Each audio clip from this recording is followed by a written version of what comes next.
Welcome to Queen Ma Channel. Namaku Juliana, namun orang memanggilku Bento.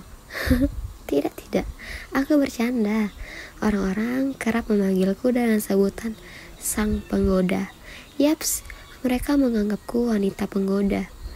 Tidak bisa kusangkal juga, julukan mereka ada benarnya, karena aku terpaksa menjadi seorang wanita penghibur di klub malam. Jangan tanya kenapa dan mengapa, tentu saja karena tuntutan ekonomi yang sulit. Aku seorang janda beranak dua. Anak-anakku masih kecil. Anak pertama masih duduk di kelas 2 sekolah dasar, dan anak kedua masih berumur 3 tahun. Dua-duanya berjenis kelamin laki-laki. Ayahnya, jangan tanya kemana ayahnya pergi, karena aku pun tidak tahu dia di mana. Dia lelaki yang dulu sangat aku sayangi dan sangat aku cintai, yang sialnya sekarang berbalik sangat aku benci. Aku tidak tahu dia di mana. Dia menghilang begitu saja. Pamitnya pergi bekerja, tahu-tahu nggak pulang-pulang. Persis seperti Bang Jono di lagu Mbak Goyang Itik. Tapi tidak apa, meski sempat terpuruk dan bersedih, beruntungnya aku memilih tidak menyerah. Alasan utamanya sudah pasti dua buah hatiku yang sangat aku sayangi. Jika saja aku tidak mendengar nasihat ibu, mungkin aku sudah pergi juga. Pergi untuk selamanya. Ya, itu sedikit cuplikan hidupku yang kelam. Sisanya masih banyak. Banyak orang bertanya, kok mau sih kerja haram seperti itu? Kok mau sih kerja murahan seperti itu? Kan masih banyak kerjaan yang lain. Aku terkadang merasa miris dengan cara pemikiran manusia-manusia yang selalu merasa benar dan suci. Aku tidak marah ditanya seperti itu. Aku memakluminya. Aku sadar tempat aku tinggal adalah negara Konoha yang penuh akan deterjen julid. Bagiku semua itu tidak apa, asalkan ibu dan anak-anakku bisa makan setiap harinya. Bisa berlindung dari teriknya matahari dan dingin serta derasnya hujan. Bagiku tak apa aku mendapat cacian dan hinaan, asalkan orang tersayangku masih bisa hidup dengan layak. Sakitku tidak akan aku hiraukan, asal jangan mereka yang sakit. Tak apa aku dicap buruk karena pekerjaanku, yang terpenting keluargaku masih bisa tidur, makan, dan minum dengan enak. Miris bukan? Yah, begitulah kehidupanku.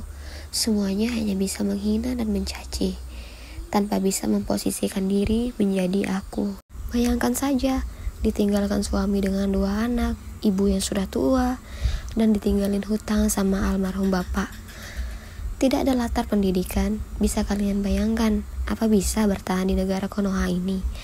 Hanya satu yang menurutku baik pada diriku, yaitu Tuhan memberikan keindahan pada fisikku. Aku memiliki wajah cantik dan badan aduhai yang bisa kujadikan modal untuk mencari nafkah. Terserah apa kata mereka hanya bisa berbicara, menilai, dan menghina. Toh, yang menjalani kehidupan tetap hanya aku. Hari ini seperti biasa aku memulai pekerjaan di siang hariku. Iya, aku memiliki 2 pekerjaan. Jika siang hari, aku akan menjadi ART dan malamnya aku akan bekerja menjadi wanita penghibur di salah satu klub. Alasannya, sudah aku bilang, jangan tanya alasannya. Tentu saja untuk membiayai kehidupan yang paripurna ini. Juli, kamu masih mau bekerja di rumah Pak Edward? Gimana kalau ibu saja yang gantiin? Kamu istirahat dan jaga anak-anak saja, ucap ibuku. Sudah sering pula ibu ingin menggantikan aku bekerja di rumah Pak Edward, tapi aku selalu menolaknya. Edward adalah nama majikan tempat aku bekerja. Nama panjangnya Julian Edward Stewart, lelaki tampan blasteran Jerman. Dia seorang pengusaha yang kalau siang hari tidak ada di rumah. Aku saja nyaris tidak pernah bertemu. Hanya saat pertama kali aku bekerja saja, itu pun hanya sebentar. Aku bekerja di rumahnya hanya pada siang hari saja. Itu juga karena dia tidak suka ada orang lain di rumahnya. Dia bilang usahakan sudah pulang sebelum dia pulang. Menurutku, dia lelaki aneh dan dingin seperti psikopat yang pernah aku temui. Oh astaga, jika saja tidak butuh uang, mungkin aku sudah berhenti dari sana. Sayangnya aku masih membutuhkan pekerjaan lebih. Pekerjaan di klub malam tentu tidak bisa aku andalkan sepenuhnya. Mami hanya memberi beberapa persen dari hasil pendapatan kami. Mami itu adalah sebutan buat seorang wanita berisi yang mempekerjakan kami di sana. Udah, ibu di rumah aja, tolong jagain anak-anak Juli. Masalah cari uang dan memenuhi kebutuhan kita itu urusan Juli. Tentu tidak akan aku biarkan ibuku bekerja. Cukup aku saja yang menderita. Bagaimana susahnya mencari uang. Lagi pula aku tidak setega itu untuk membiarkan ibu yang sudah cukup tua bekerja. Revano belum pulang ya bu? Tanyaku tak melihat anak pertamaku. Namanya Revano Bintang Galaksi. Meski umurnya masih 8 tahun, tapi dia sudah bisa diandalkan dalam banyak hal. Mungkin saja keadaan yang memaksanya bersikap dewasa. Ibu baru mau jemput Vano, udah kamu berangkat saja sana. Aku pun menganggukkan kepalaku, lalu berpamitan pada Kevano. Kevano Bintang Galaksi, putra keduaku. Baru saja aku keluar dari rumah, aku sudah disambut oleh tatapan ibu-ibu yang menatapku seakan aku ini adalah sampah menjijikan. Bagiku, itu sudah sangat amat biasa. Aku berjalan tanpa memperdulikan tatapan julid dari para ibu-ibu yang tengah memilih sayur di tukang sayur yang setiap hari mangkal di depan rumah. Juli, mau kerja? Tanya salah satu ibu-ibu itu. Aku tersenyum, lalu mengangguk kecil. Iya bu, jawabku seadanya. Kerja di rumah Pak Julian. Lagi-lagi aku hanya mengangguk.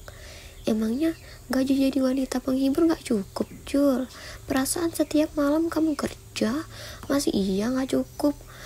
Aku hanya bisa menarik napas dalam mendengar lontaran kalimat yang tentu saja cukup menyayat hati. Oh, atau jangan-jangan kamu sedang berusaha menggoda Pak Julian ya? Pasti susah ya Jul. Secara kan Pak Julian itu laki-laki yang tidak mungkin mau sama sembarangan wanita. Maaf bu, saya tidak ada sedikit pun niatan menggoda atau apapun itu. Saya murni bekerja di rumah Pak Edward. Ibu-ibu itu saling pandang dengan saling memberi kode dengan lirikan mata. Halah Jul, gak usah malu-malu. Kita satu kampung ini udah tahu kok kamu itu seperti apa. Sakit sekali rasanya. Tapi tidak apa, aku kuat. Hal seperti ini sudah biasa. Lagian kalau bukan untuk menggoda Pak Julian apalagi? Ya kali hasil jadi wanita penghibur tidak cukup. Iya Juli, masa gak cukup? Apa kamu cuma dipakai gak dibayar? Aduh, murah banget dong, sahut ibu-ibu yang lain. Aku langsung saja melangkahkan langkahku tanpa mengubris semua perkataan ibu-ibu barusan. Samar-samar masih dapat kudengar para ibu-ibu itu menggosipkanku dengan mulut mereka yang berbisa dan setajam silet itu. Ibu-ibu, kita harus menjaga suami kita dari si Juli sang penggoda itu. Emangnya ibu-ibu mau diselingkuhin sama si Juli? Jangan mau kemakan senyuman manis dia itu. Itu hanya umpan untuk menggoda para lelaki. Aku hanya bisa tersenyum miris. Padahal tidak ada sedikit pun niatku menggoda para suami mereka.